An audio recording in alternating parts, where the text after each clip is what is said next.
días a todos. Vamos a tener un encuentro más de esta perspectiva que es Pedagógico Didáctica 2.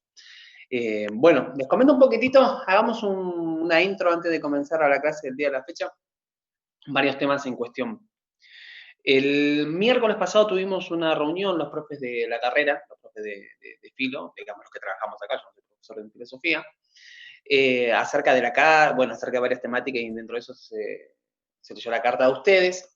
Quiero decirles que la carta fue bien recibida, no, digamos, mis pares coincidían en que el tono y lo que pedían era absolutamente entendible y atendible. Y entonces, la verdad que había muy buena predisposición para tomar esa carta, por lo menos de los que estábamos presentes en dicha reunión.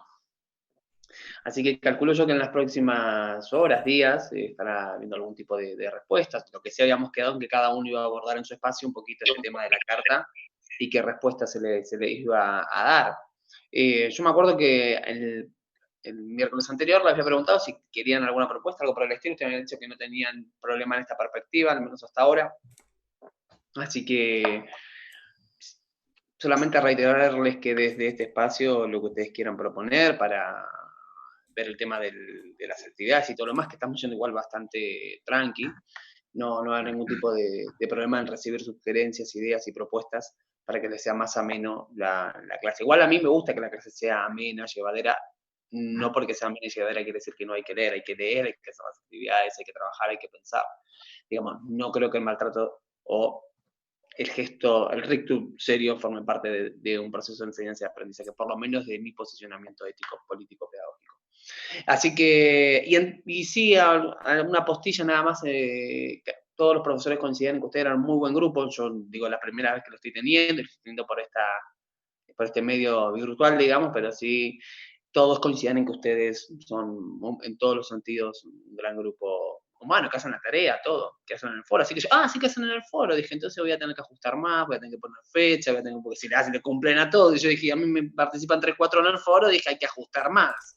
Se nota que quieren que le pongan tiempo y todo lo demás, que yo prácticamente estoy en las antípodas de todos esos sistemas, pero bueno, si le cumplen a todos y hacen producciones maravillosas, digo, yo también quiero ver esas producciones maravillosas. Así que entre que me gustó que hablen bien de ustedes y el celo profesional de decir, sí, que así estamos. Y entonces vamos a empezar a poner ahí algunas fechas ahí para exigirles ahí que produzcan más materia, esa materia gris se ponga en juego en estas clases.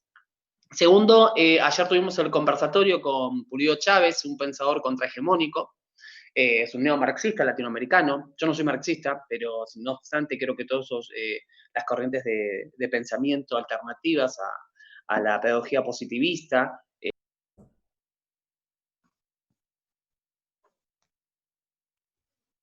Profe, silenció el chat, o no sé, no se lo escucha.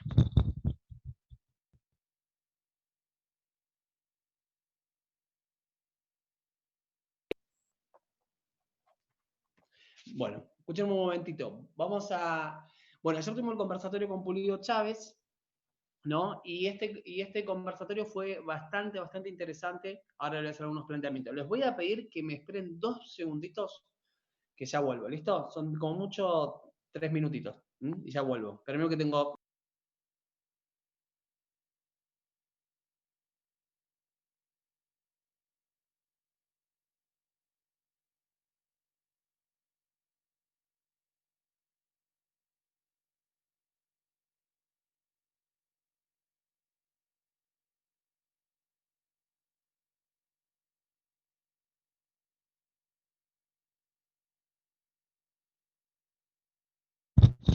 Hola Lu, te extraño.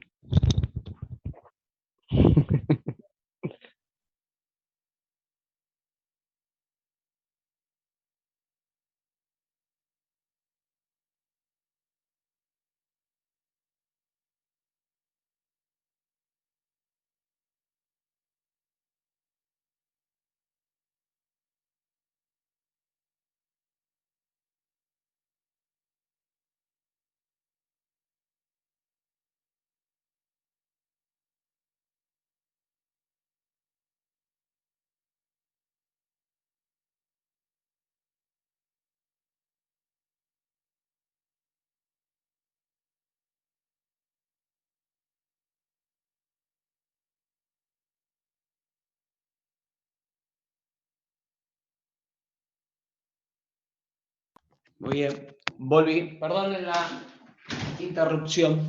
Pero bueno, era del correo. Vamos acá. ¿Me escuchan? Sí, sí. ¿Sí? Perfecto, muy bien.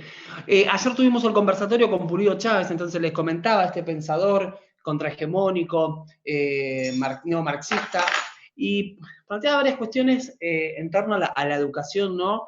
Y creo que hubiera sido bueno que participen la gran mayoría, y si no, los invito a que vean el video. Estas propuestas pedagógicas del instituto, yo siempre digo, hay algo. Todas estas propuestas alternativas del instituto, ya sean en este caso las pedagógicas o las disciplinares, lejos de restarle a su formación, le suman miradas, amplían sus horizontes de interpretación y enriquecen el nivel de análisis. Entonces, ya sean estas o algunas, como el año pasado, las jornadas de la identidad con las abuelas de Plaza de Mayo, yo les invito a participar y van a ver cómo su práctica docente, tal vez hoy no lo puedan poner en valor, pero van a ver cómo esas experiencias van a ir modificándolos y van a ir enriqueciendo su praxis pedagógica. Es mucho más potente escuchar a un autor que leerlo. Es mucho más potente que el autor problematice preguntas que uno hipotetizar o inferir. Y en ese sentido creo que no se pierdan de estas actividades, más allá que sobrecargan por momentos y todo lo demás, de la posibilidad de participar.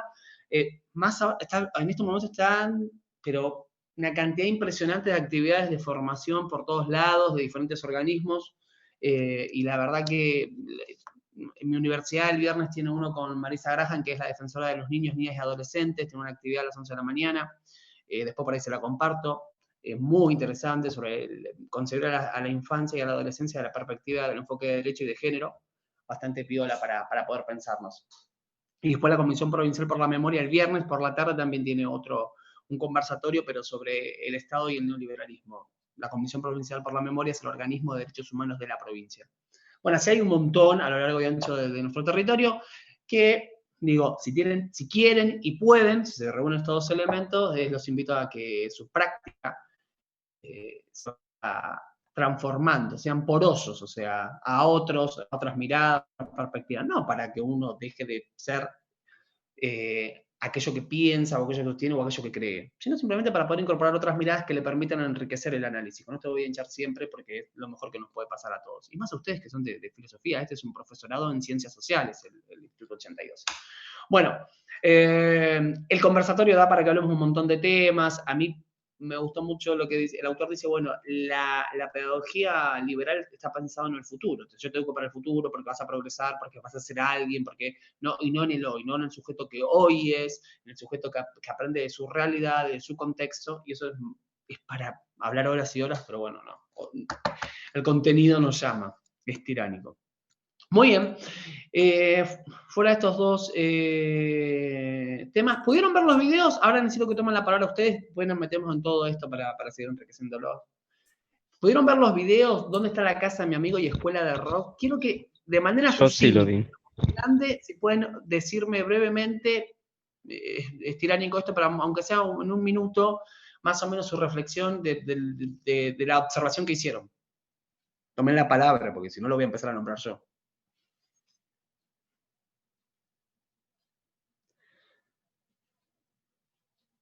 Empiezo con la lista, no me digan. Bueno, o sea, Sí. lo que pienso es lo que publiqué ahí en el foro. No sé si lo llego a leer.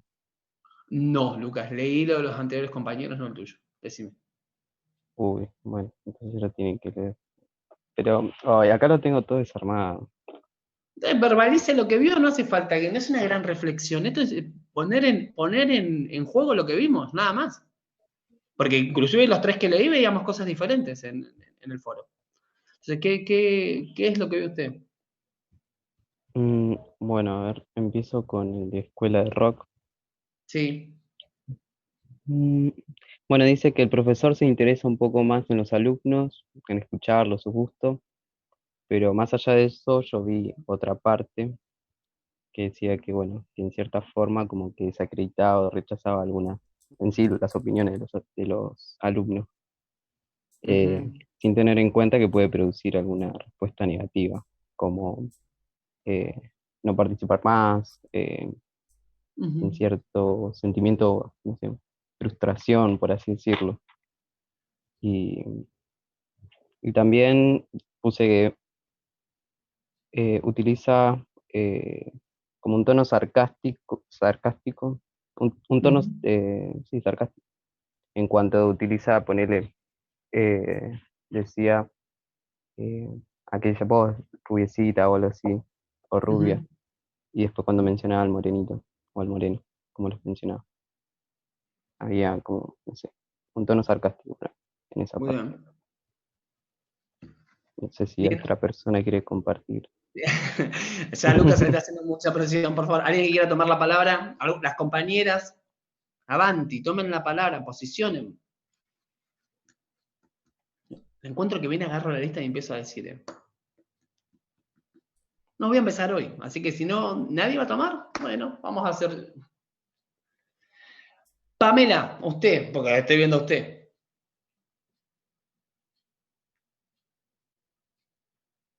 No, no la escucho. No los vi los videos. No los vi Ah, los bueno, ok. videos. Fernando.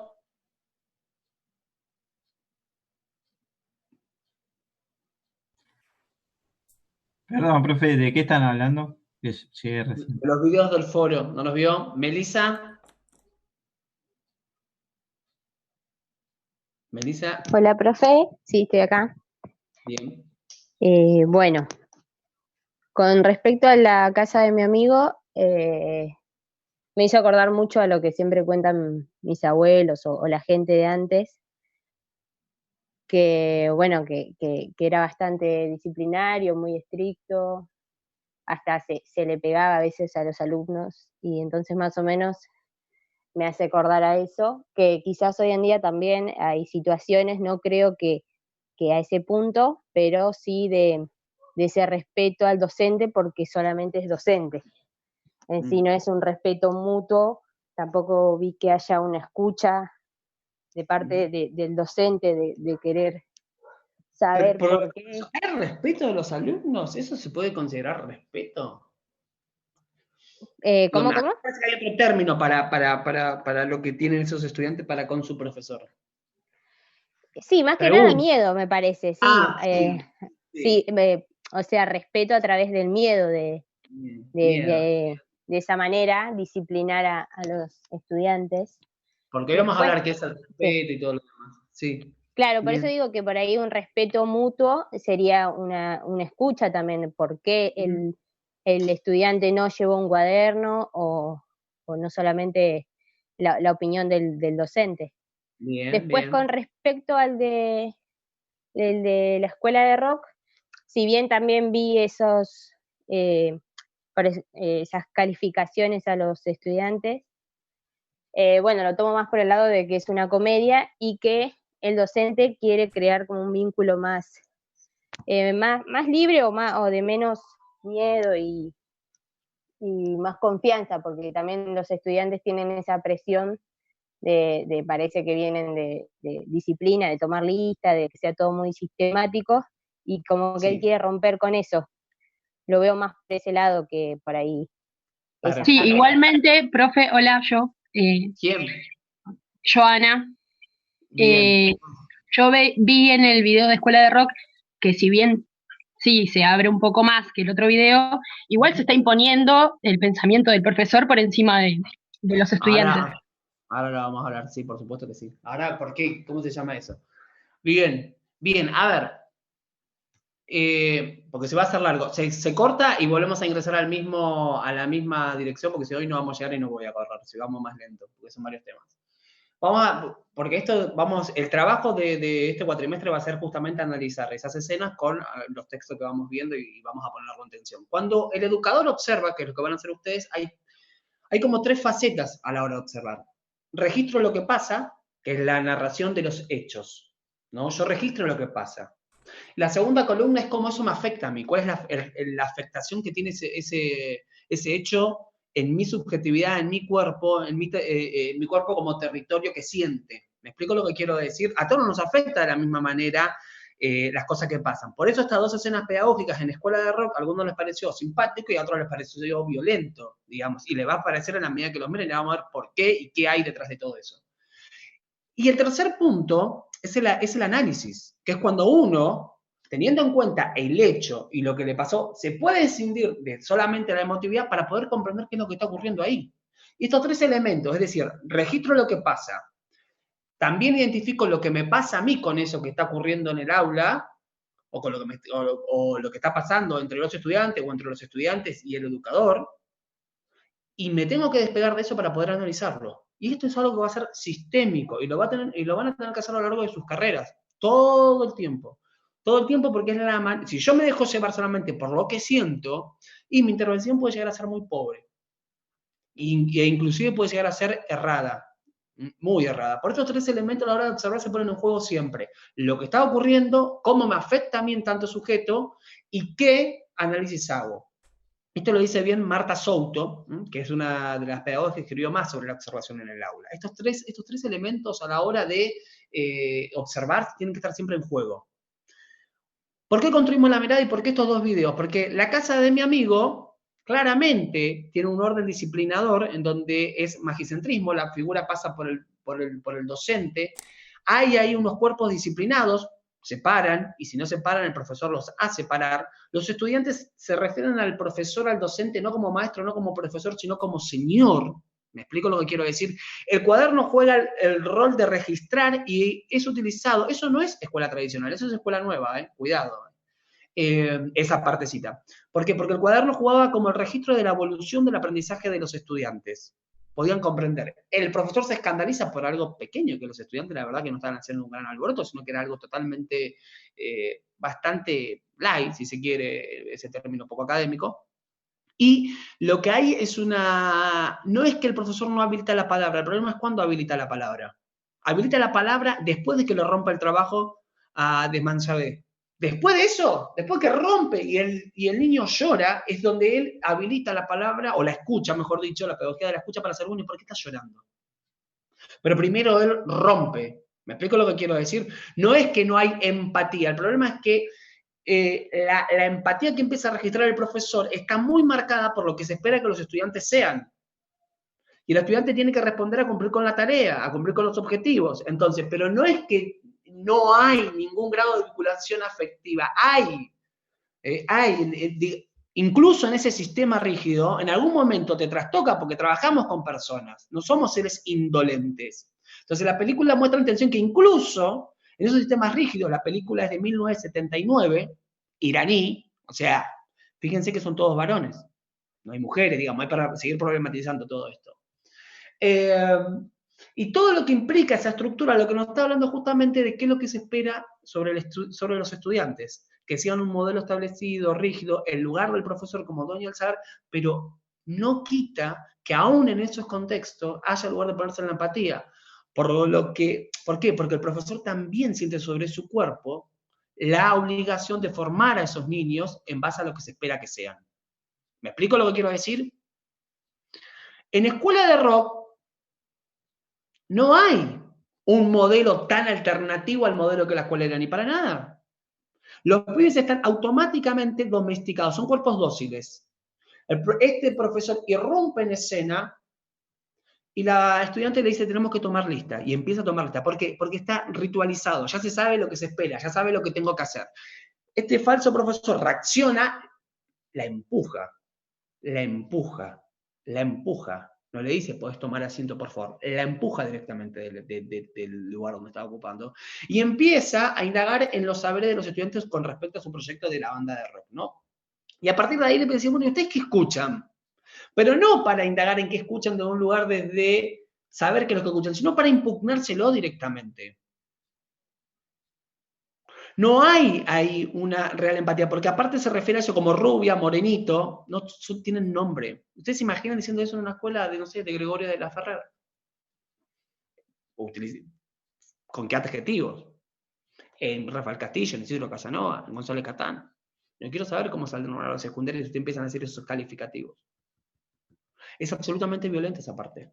Claro que está en código de comedia, pero eso no le quita que cuando uno lo analiza está en código de violencia. Y también ocurre algo, que esto es parte del análisis, la tensión entre la cultura adulta y la cultura escolar. y la cultura de los niños, en este caso. Dos culturas totalmente diferentes, que están en tensión y la escuela convive en tensión permanente. Para leer ahí tenemos a Tedesco.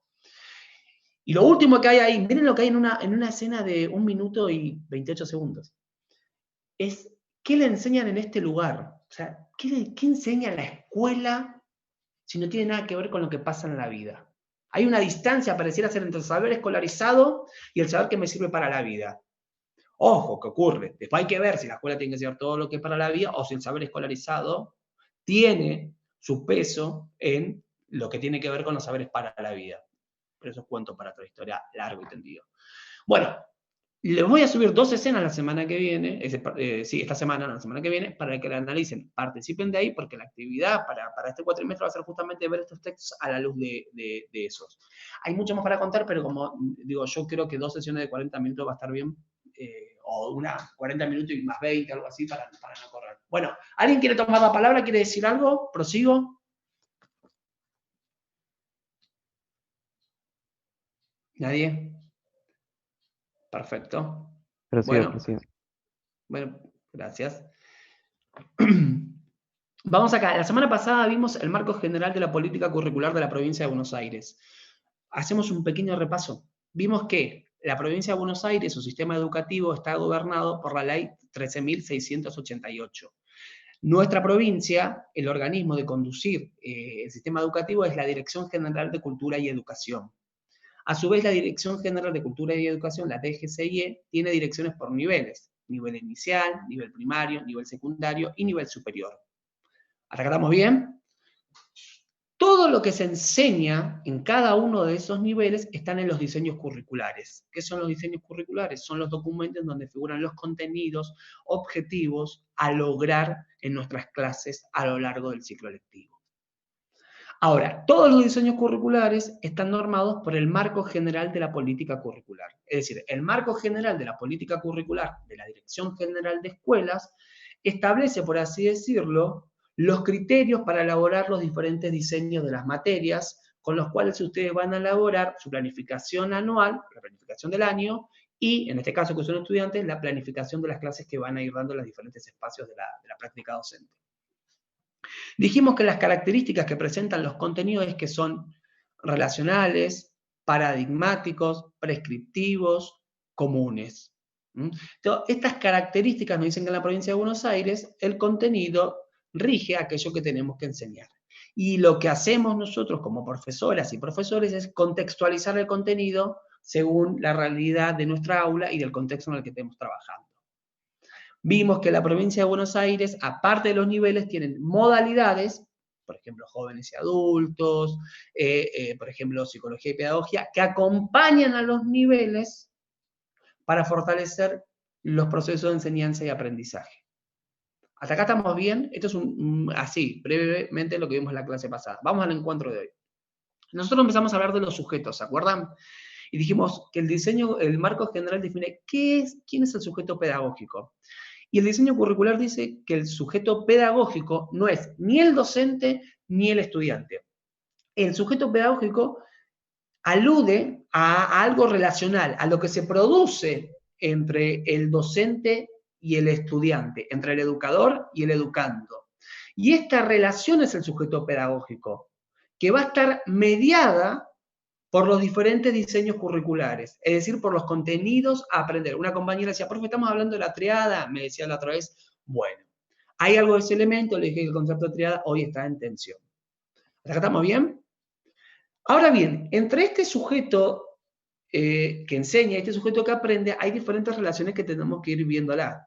La primera es que hay una fuerte asimetría entre el docente y los estudiantes.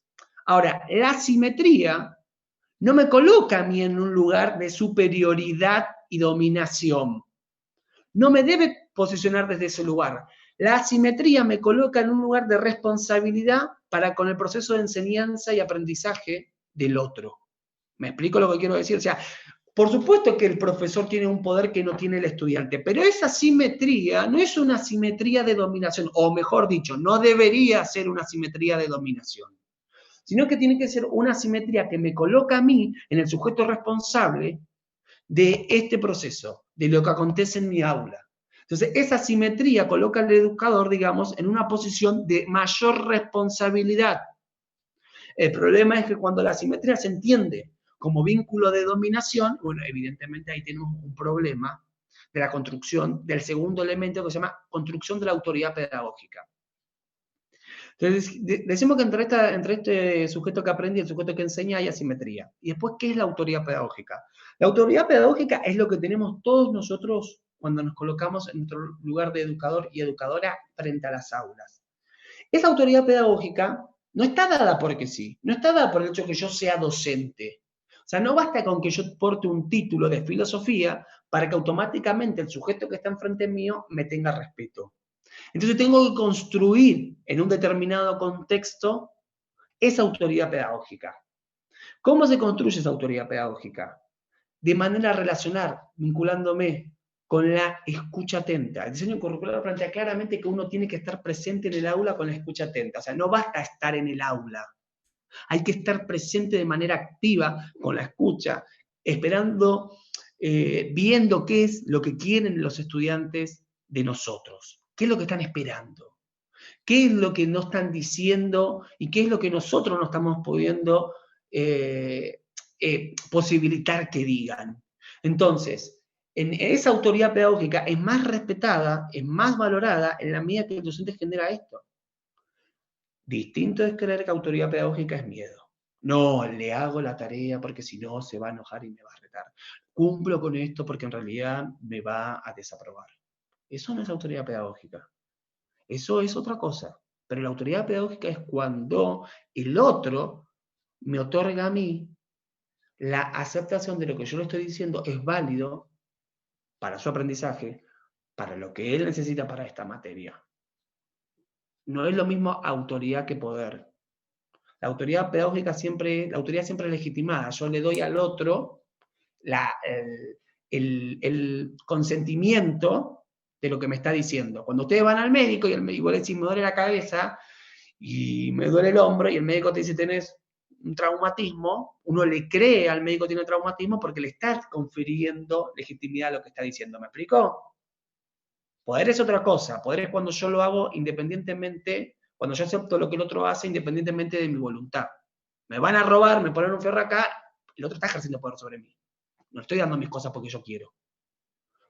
Por eso, autoridad y poder es distinto. Autoridad pedagógica es una construcción que se legitima en la aceptación de los estudiantes, que va por un montón de vías, que no hay un recetario, no es que yo le digo, haga el punto A, B, C y D, y automáticamente va a construir autoridad pedagógica. No hay que confundir autoridad pedagógica con autoritarismo, no hay que confundir autoridad pedagógica con violencia, porque es absolutamente contrario. A lo que, si queremos lograr sujetos que se emancipen, sujetos críticos, lo último que tenemos que lograr es miedo en el aula. Digo, es terrible esto, ¿eh? Y la pedagogía del miedo, muchos la utilizan como el vínculo.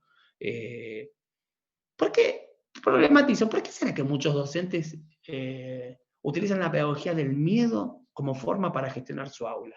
¿Qué creen ustedes? ¿O les tocó vivir el miedo en la secundaria? Para ordenarlos, yo creo. Para ordenarlos, dice Lucas. ¿Los demás? Falta de autoridad o de confianza, tal vez. Confianza en sí sí mismo, ¿no? Me parece. Confianza en sí. Para mí también es miedo de parte del docente de no saber cómo actuar de otra manera y que se le revelen los chicos. Y también que se le revelen. Qué palabra esa. A lo que él llama a revelar, ¿no? Ah, está bien. ¿Qué más? Expresarse. Por ahí, como dijo usted, profe, de no poder construir desde la autoridad pedagógica, entonces como bueno, no les queda otra que hacerlo de esa forma. Y porque el miedo garantiza que el otro se quede. Aparte que es peor que miedo, es terror. Es peor porque el miedo... ¿Leyeron algo de Expósito? No, no vamos a ir por la tangente. Sigamos acá. Claro, justamente, entonces ahí se confunde el tema de autoridad pedagógica. Lo tercero es que hay una solidaridad intergeneracional. Es decir, nosotros, los adultos que vamos a estar frente al aula, digamos, tenemos en ese sentido, tenemos una cultura de la hospitalidad, porque son estos jóvenes que están ingresando al mundo adulto. Y entonces, evidentemente, hay un recorrido que todavía ellos no han, valga la redundancia, transitado.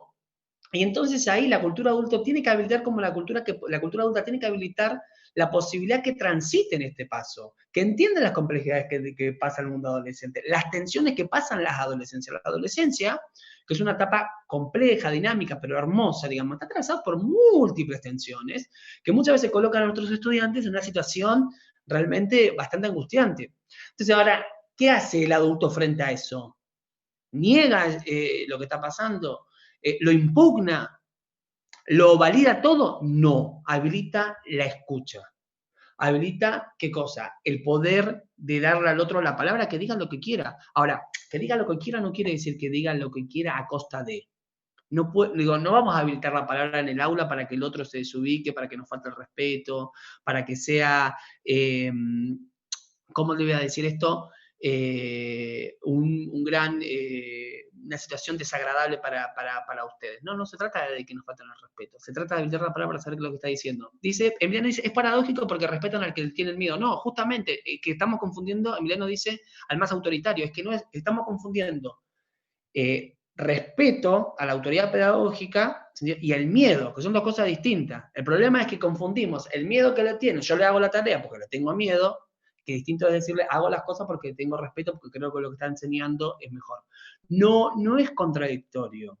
Es la forma de vincularse que muchas veces nos enseñan en las casas. Muchas veces se aplica, digamos, esto del miedo como la forma de hacer las cosas. O haces tal cosa, lo voy a decir a tu papá, o a tu mamá, o a fulanito mengano, que pareciera ser que aplica el poder de policía, y en ese poder de policía se valía, digamos, la acción de que yo tengo que ir a hacer esto, porque si no va a pasar esto otro malo. O sea, lejos de ser contradictorio, digamos, es un mecanismo que está recontra instalado. No sé si me explico. Entonces, se confunde muchas veces el término respeto y miedo. No es lo mismo. Ahí es donde uno tiene que empezar a analizar. Porque si no nos quedamos con lo que vemos. Ahí usted dijo algo que es muy cierto, que no es un problema solo del aula, es un paradigma de la sociedad que está acostumbrada a accionar muchas veces no por una cuestión de conciencia propia, sino por el miedo a que va a ser reprimido o lo que sea. O sea, no es una lógica que está en el aula nada más, sino del... No, es sistémica. Es sistémica. Bien, dijimos entonces que es asimétrica, autoridad pedagógica, solidaridad intergeneracional, y ahora tenemos que definir a qué llamamos conocimiento dentro del diseño curricular. Dentro del diseño curricular vamos a decir que conocimiento son esos significados comunes y consensuados.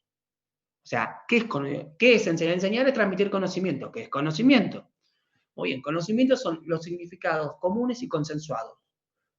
Un significado común y consensuado, por ejemplo, sería la teoría de la evolución humana. Hay un consenso científico detrás de eso y nosotros vamos y enseñamos ese conocimiento porque atrás la comunidad científica lo está avalando. Ahora, todo conocimiento es provisorio hasta que se demuestre lo contrario. ¿Me explico lo que quiero decir? Si no, entraríamos en el dogmatismo. Y lejos de eso, la escuela está lejos del dogma, o debería estarlo lejos del dogma. La escuela es un lugar para que el saber circule. Y es ahí entonces el docente, el sujeto docente, se convierte en algo que se llama productor de conocimiento. ¿Me siguen hasta acá lo que fuimos viendo?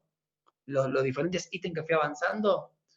¿Qué quiere decir que el docente es productor de conocimiento? ¿Quiere decir que el docente genera conocimiento nuevo? ¿Quiere decir que cuando el docente enseña un contenido que estaba para otro ámbito, provoca un cambio ahí en el cuerpo del aula?